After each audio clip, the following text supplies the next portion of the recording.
Eu gostaria de, antes de passar um vídeo do Dr. Stephen Covey, eu vou mostrar para vocês como funciona o gráfico dos 7 hábitos, né?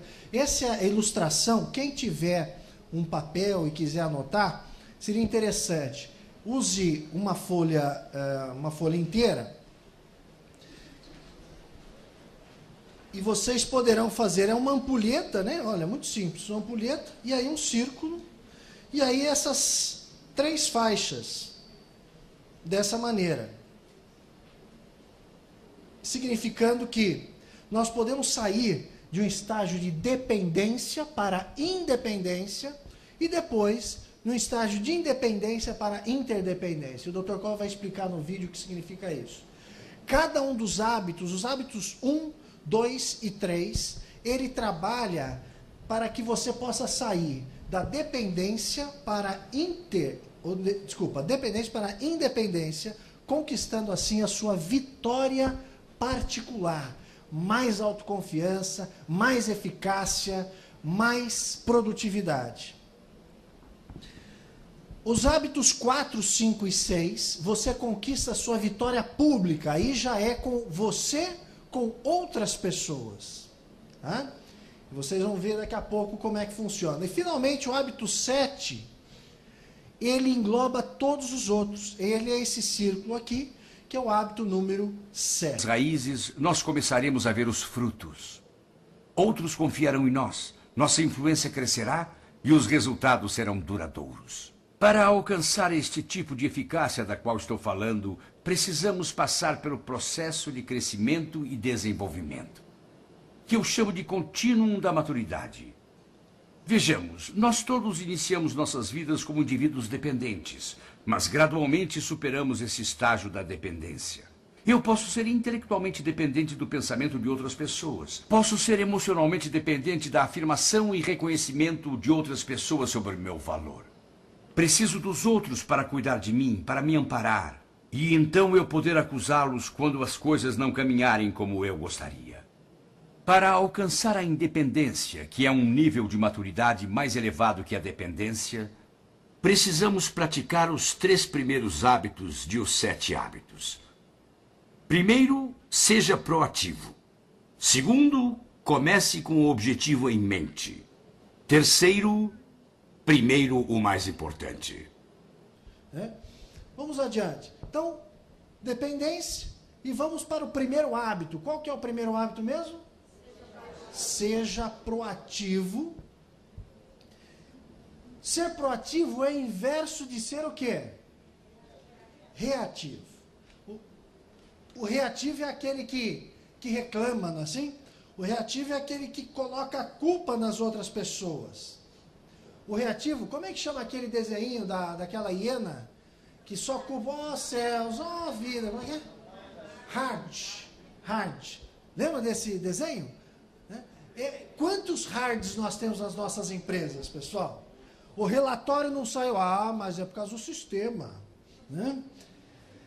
Aí, ou se não entregamos alguma coisa, uma peça, ou sei lá o que, no momento, mas foi a produção, ou foi a administração, ou logística. Quer dizer, nós constantemente estamos culpando outras pessoas, de maneira reativa. O princípio por trás do hábito número 1, se vocês querem anotar, é assumir a responsabilidade. Eu assumo a responsabilidade, né, sobre as minhas ações, sobre a fina instrumento. Vamos adiante. O hábito número 1, que é seja proativo, lembrando do paradigma, né, da visão nova, o princípio é este aqui, olha. O princípio é o seguinte: eu sou livre para escolher e sou responsável por minhas escolhas. Eu tinha dito inicialmente, assumir a responsabilidade de maneira resumida, mas o completo, o princípio correto é o seguinte: sou livre para agir e sou responsável por minhas escolhas. Tá? O hábito ineficaz é o seguinte: eu sou um produto de minhas circunstâncias. Aquele que reclama, não, eu sou assim porque minha mãe foi assim, meu pai me criou dessa maneira, né? Já ouviram isso, né? Você não sabe onde eu moro, onde eu morei, onde eu fui criado, né? Ou o indivíduo eficaz diz assim: eu sou um produto de minhas escolhas. eu escolhi ser assim. Né? Existem os 3 tipos de determinismo, pessoal, que é muito interessante. Psicólogos tentam explicar o porquê as pessoas são dessa ou daquela maneira. E de maneira enganosa, nós acabamos até entrando nessa história. Olha lá, traços que herdamos. Meus avós fizeram isso comigo. Né? Meu avô era alemão, ele era frio, é por isso que eu sou frio. Né? Já viu? Ou se não, eu sou neto de portugueses. Né? Por isso que eu sou assim, falo a verdade. O cara é tremendo de um rude, né? Tremendo de um sem educação, eu falo a verdade. Já viu essas pessoas? Eu sou assim mesmo, eu falo a verdade. Né? Ou o lugar que nos cerca. Né? Olha a economia, a crise, o dólar, meu chefe. Né? Nós culpamos todo mundo, menos quem? O que acontece? Esse é o típico do comportamento negativo. Olha lá, quando tem um estímulo deste lado, a resposta vem imediata, né? Resposta baseada no humor, sentimentos e circunstâncias. Se o cara não acordou bem aquele dia, o cara já sai dando tiro para tudo quanto é lado. Né? Agora, a resposta proativa, olha que interessante a diferença. Entre o estímulo e a resposta tem a liberdade de escolha. Você escolhe de maneira baseado em princípios. Dá a sua resposta com integridade, com ousadia, porém com responsabilidade. Assume a sua falta ou o seu sucesso. Essa é a grande diferença.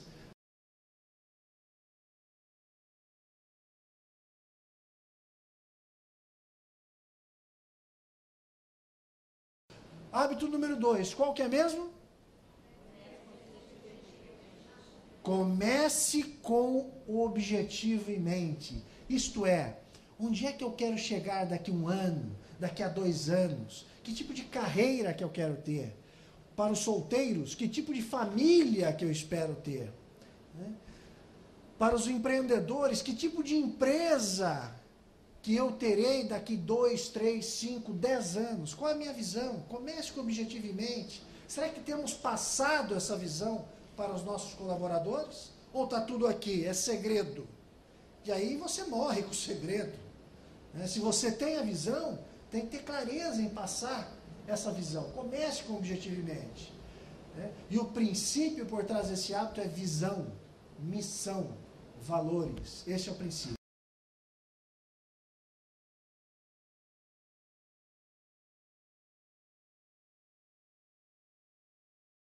Hábito número 3, qual que é mesmo?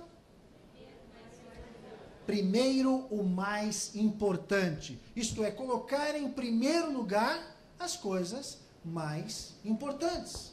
As coisas que realmente vão fazer a diferença. Depois que você visualizou onde você quer chegar, o que você faz? Você coloca em prática, prioriza para chegar até lá. Por isso que um hábito constrói o outro. Né? Então você começa com proatividade, isto é, tem iniciativa de começar, visão, onde é que eu quero chegar, e aí prioriza. Né? Vai salamizando, é assim que fala? Né?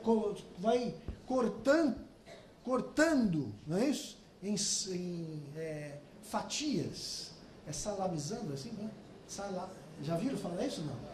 Tem um amigo que fala, eu acho horrível e eu estou repetindo.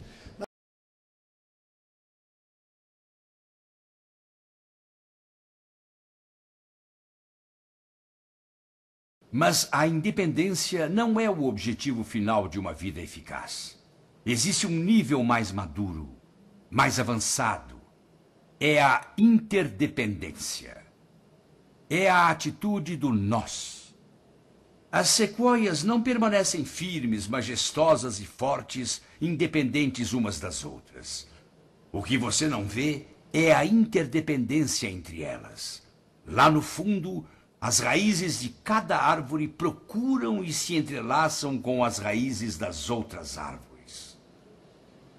Nós vivemos numa realidade interdependente. Para alcançar a interdependência, que é o mais alto nível de maturidade, Nós precisamos praticar os próximos 3 hábitos de os 7 hábitos. Novamente, cada hábito constrói o próximo. Pense ganha-ganha. Procure primeiro compreender, depois ser compreendido. Crie sinergia. Existe o 7º hábito. É o hábito do aprimoramento contínuo. Pessoas altamente eficazes dedicam tempo a afinar um instrumento. Assim como as majestosas... Hábito número 3, então, primeiro o mais importante. O hábito número 4, qual que é? Pense ganha-ganha. Esse é o hábito da abundância, ao suficiente para todos. Às vezes nós pensamos assim, puxa, se ele ganhar, se eu passar essa informação, ele vai ser um gerente e tal, e eu fico para trás, eu vou perder.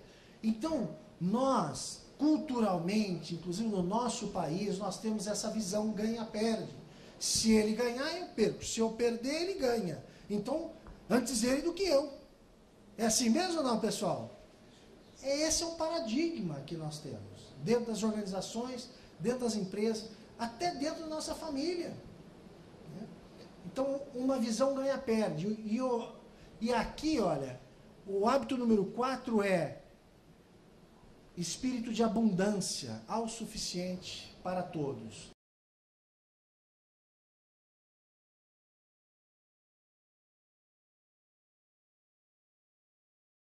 5, qual que é mesmo? Procure o quê?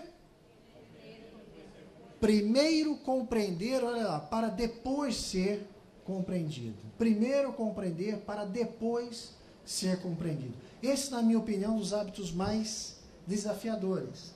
Nós temos a mania de querer falar, né? E não dar oportunidade de entender as pessoas. Dentro de uma organização, isso é fundamental para que os relacionamentos possam fluir melhor, para que a confiança possa acontecer dentro da empresa.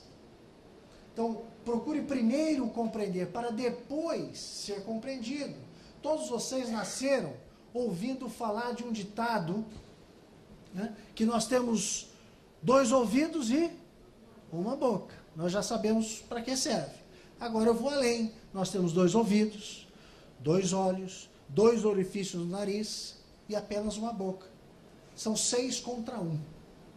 Porque nós temos que ouvir mais, sentir mais, observar mais e falar menos.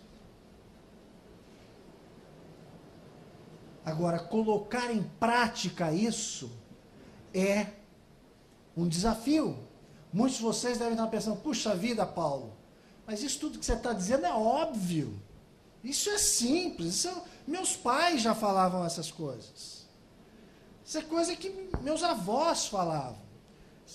Realmente, são princípios que isso vem desde muito tempo, né?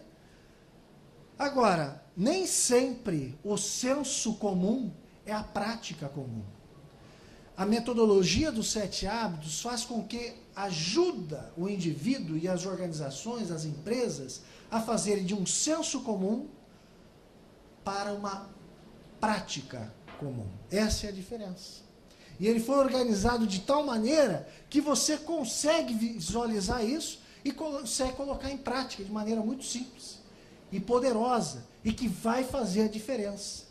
E que faz a diferença na vida das pessoas, na vida das organizações.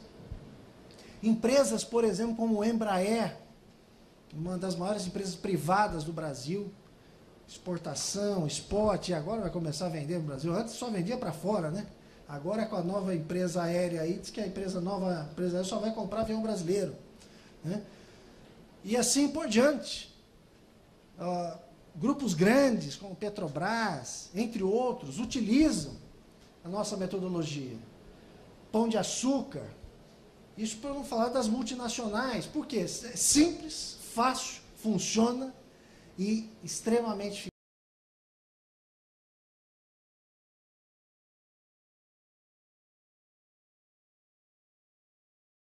Muito bem, hábito número 6, qual que é mesmo?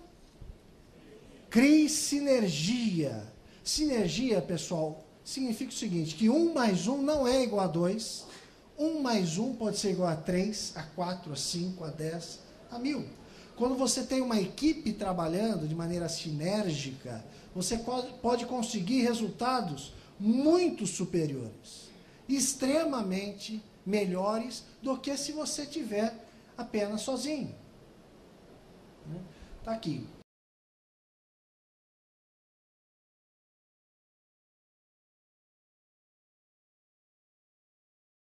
O aprimoramento contínuo. Pessoas altamente eficazes dedicam tempo a afinar o instrumento. Assim como as majestosas sequoias, pessoas eficazes aspiram à grandeza. Elas fortalecem os outros enquanto permanecem individualmente fortalecidas e nunca param de crescer. 7. Qual que é mesmo? Afine o instrumento. Essa é uma analogia. Quem daqui toca violão, pessoal? Tem algumas pessoas que tocam violão. Antes de tocar o violão, o que a gente precisa fazer, colega? Afinar. Se você não afina, o que acontece?